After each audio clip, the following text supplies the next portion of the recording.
Yeah, luckily for me, it happened at a gas station less than a kilometer from my house. Except, of course. See, we're slotted and cross-drilled, although those are completely filled in. Do I want to upgrade to a newer truck?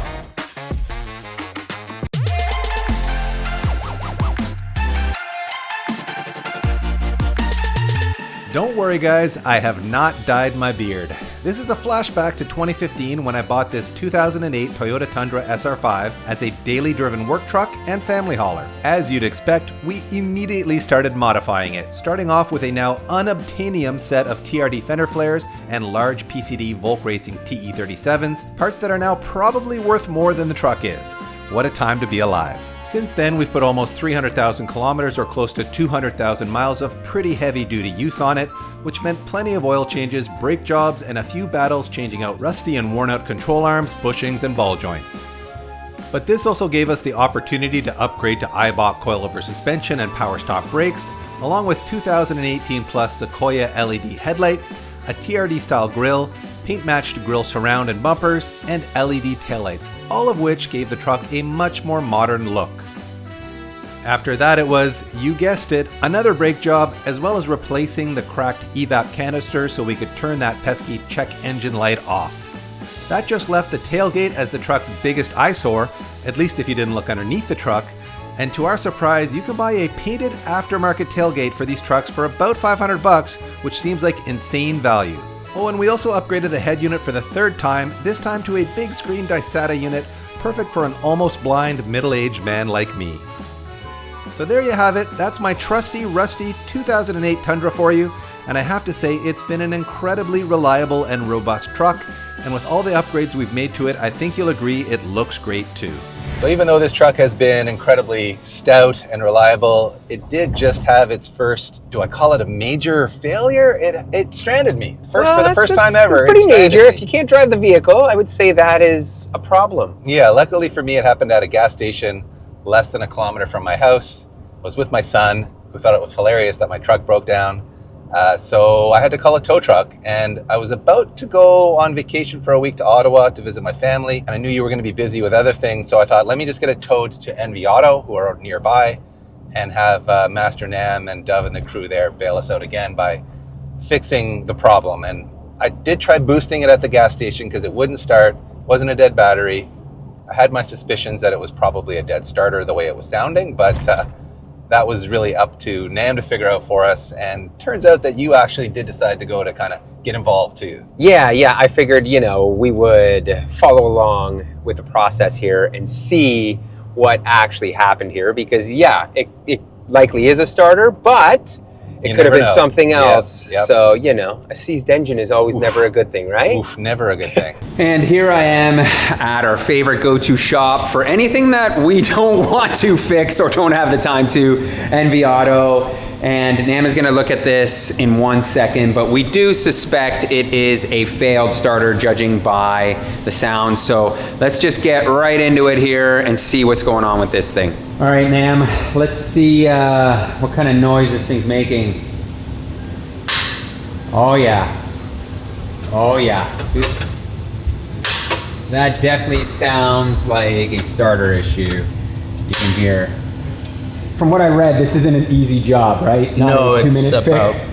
a 5 to 6 hour job. Oh, to wonderful. Do. They do suggest us taking the header off on that side to get to it, and a bunch of other stuff like alternator and AC compressor. But I've done one of these on a Sequoia, and I didn't have to do all that stuff. So we're gonna give that a try first. We have to see the condition underneath, and it should be good. So we'll give that a shot.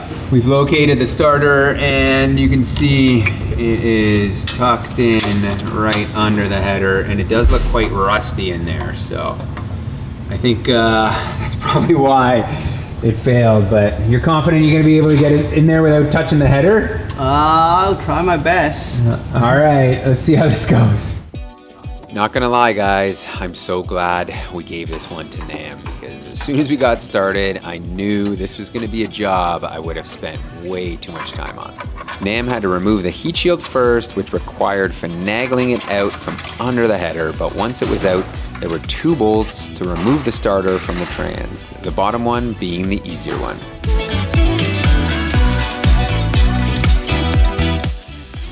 Yeah, that's what I like to call a corrosion shower right there. This bolt has likely never been out, but hey, at least it didn't snap.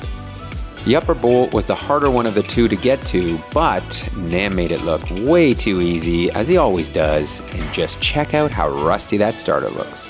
Last up was removing the charge cable and trigger plug, which ended up crumbling when he unplugged it. This is where we kind of hit a snag, as there was simply no room to remove the starter no matter which way Nam tried.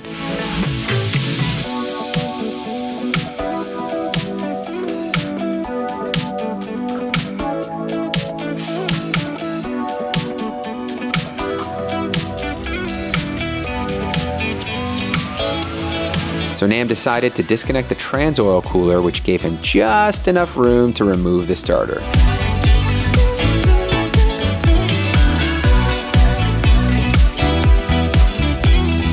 This thing looks like it was ready for retirement long ago. I can't help but wonder, how many starts does this actually have during its lifetime? The new one went in with relative ease now that Nam had the order of operations down pat, but I couldn't help feel for him since the whole job was done with his hands up the majority of the time.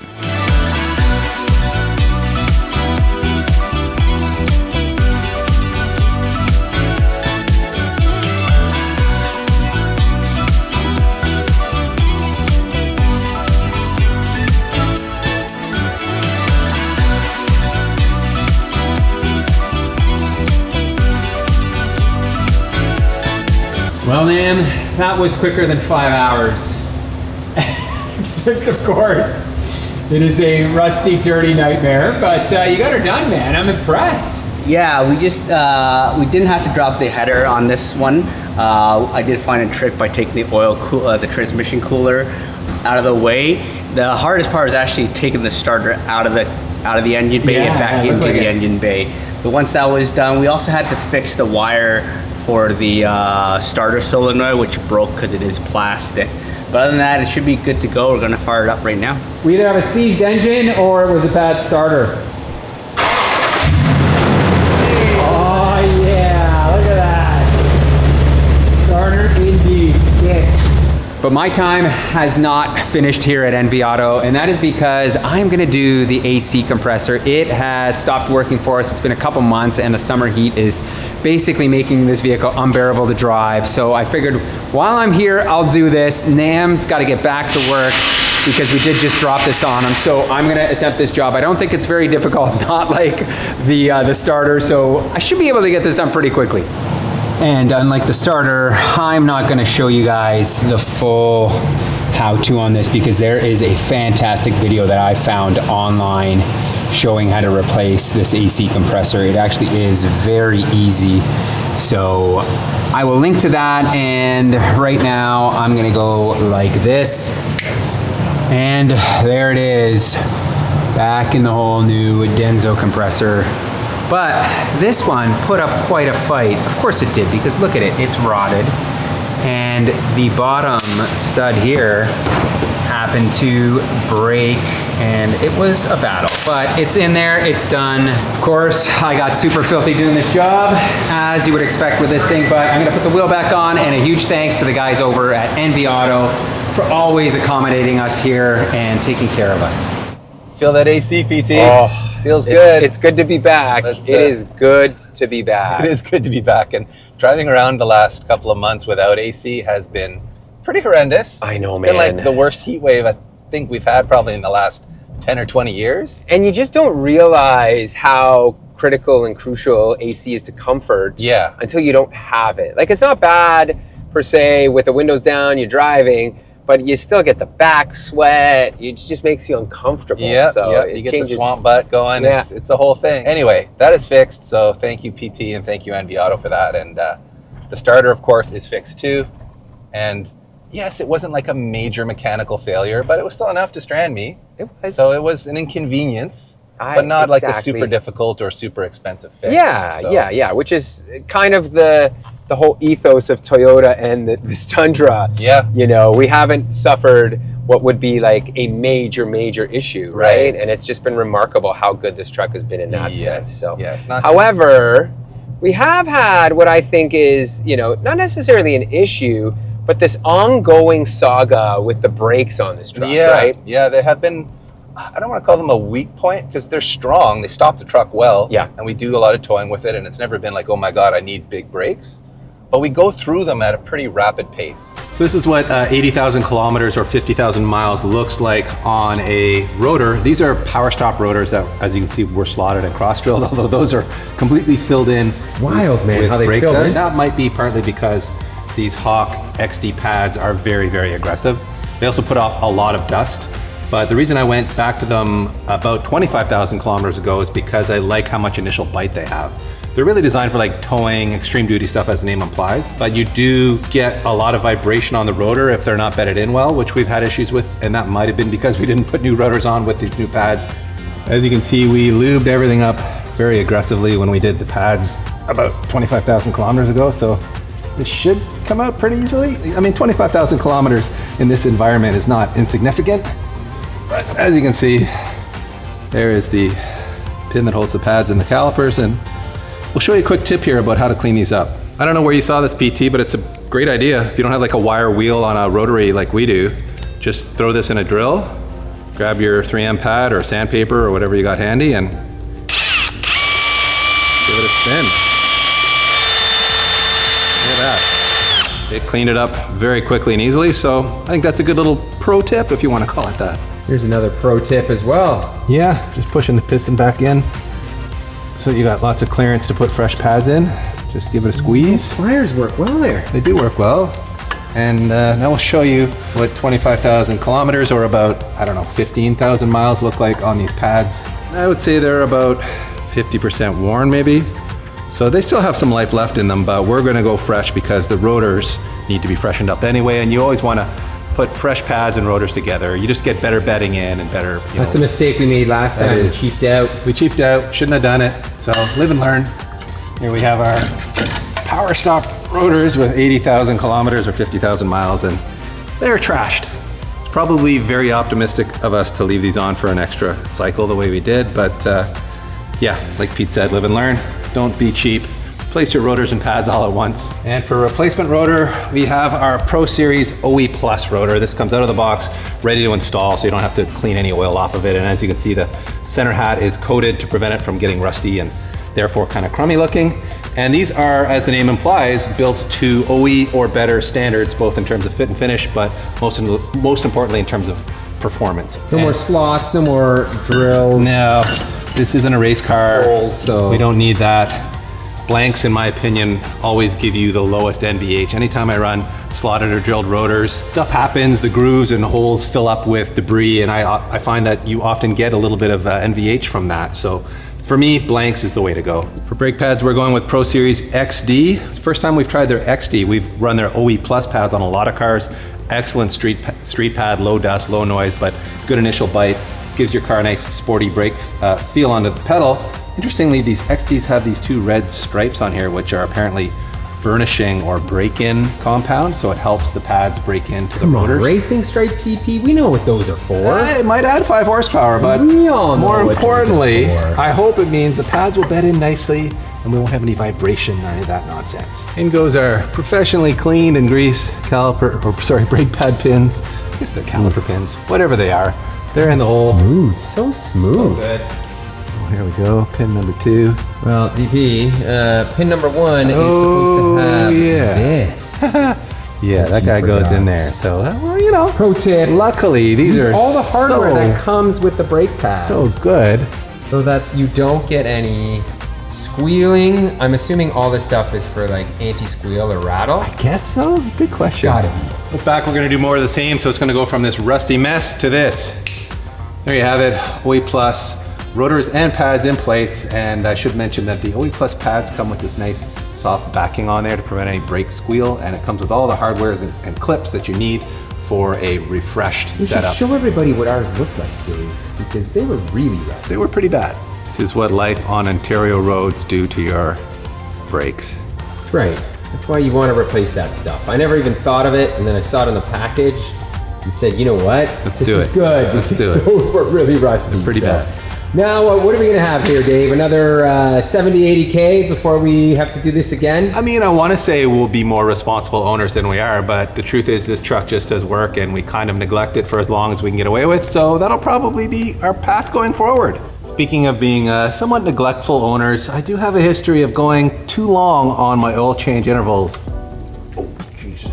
But the reason I've been so confident in going a little long on my oil change intervals is because we've always used Valvoline, and in this case I am going to be using their premium full synthetic extended protection high mileage. So it is specifically formulated for vehicles with more than 75,000 miles like this truck, and as part of its Ultra Max Life technology additives package, it has conditioners in there that actually prevent oil leaks. And I must say this Tundra has been remarkable in its lack of oil leaks. And if you want to take your oil protection game to the next level, Valvoline has just come out with Restore and Protect. This is also a premium full synthetic, and this is their very top of the line oil. And as the name implies, it will actually restore your engine to factory fresh by removing up to 100% of deposits in there after 4 oil change intervals. And if you're a sicko like my boy Pete here and you're into German cars, well, Valvoline's got you covered there too with their European vehicle blend. This is specifically formulated for German cars. For those of you who've been following this Tundra's ownership experience here with us, you'll recall that we actually had to replace the transmission oil pan because it developed a leak when I was trying to take the plug out. The metal actually kind of cracked where the plug is. So the whole pan had to come off. It was a whole saga. And when we refilled it, we used Valvoline's Max Life multi-vehicle ATF. And it's worked extremely well in this truck. However, they've just come out with extended protection ATF, which I'm really excited about because thanks to its dual defense additive, it offers 45% stronger breakdown resistance than industry standards. So a very big thank you to Valvoline, who've been a long-time sponsor of the channel. We've been using their fluids in all of our builds for almost 10 years now, and it's all worked incredibly well, including Xerox, our coolant of choice. And as you can see, they offer a full lineup of other products as well that we've used here for years and years. And it's always been great stuff, and they're always innovating. I love these flex fill bags. That's a very innovative approach to filling your diffs or transmissions. And now with Restore and Protect, they're innovating in the oil market once again. So thanks again, Valvoline, for being such a great partner for all these years. Just dawned on me, we forgot to check the oil after we did that refill. So we are a little low. So let's give it a quick top up. Here we go, everybody. And you know we can't miss the opportunity for a unique oil pour around here. So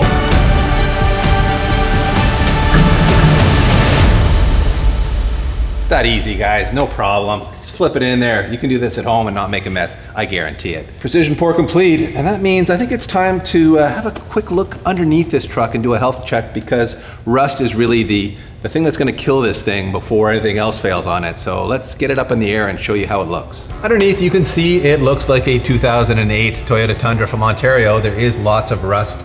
But the guys at Honey Seal have blast the whole underside of the truck and then seal it with their Honey Seal coating. All in all, it's still in very usable, serviceable condition. There's no like threat of the frame failing or any holes or anything like that. It's just, it is getting high mileage, it is rusty, so it really begs the question, with the starter failing, with the AC failing, is that a sign of things to come? Are we gonna be fighting that fight where this truck is just reaching an age and a mileage and a condition where it's going to be giving us problems? The last thing I want to do is have this truck strand me on a family trip, and I do take it on family trips, especially in the wintertime when we want to be able to throw a ton of the stuff at the back and have the, the security of an all-wheel drive system if we need one. And if that were to happen, it would be a nightmare. So it has planted the seed. Do I want to upgrade to a newer truck? Most likely a Tundra, because this thing has been incredible and I do love it, and I still think it looks phenomenal, and I haven't really lost confidence in it. It's crept in my mind that maybe it's time to go newer. So do I go to a newer second gen Tundra, say like a 2018, the updated fascia and everything, still that bulletproof V8 powertrain? Or do you go even newer? Do you jump up to the new body style and new powertrain, that turbo V6 engine, and have all the luxury and all the, the improved rear suspension design and the improved styling? I think the new Tundras look amazing. So let us know in the comment section, guys, if you were a Tundra guy, you had an 08 that was getting, a little questionable, would you go to a newer V8 or would you make that jump to the twin turbo V6? So that's a wrap on this one, guys. I hope you enjoyed another update on my Tundra. I still love it, and no, the Volks are not for sale.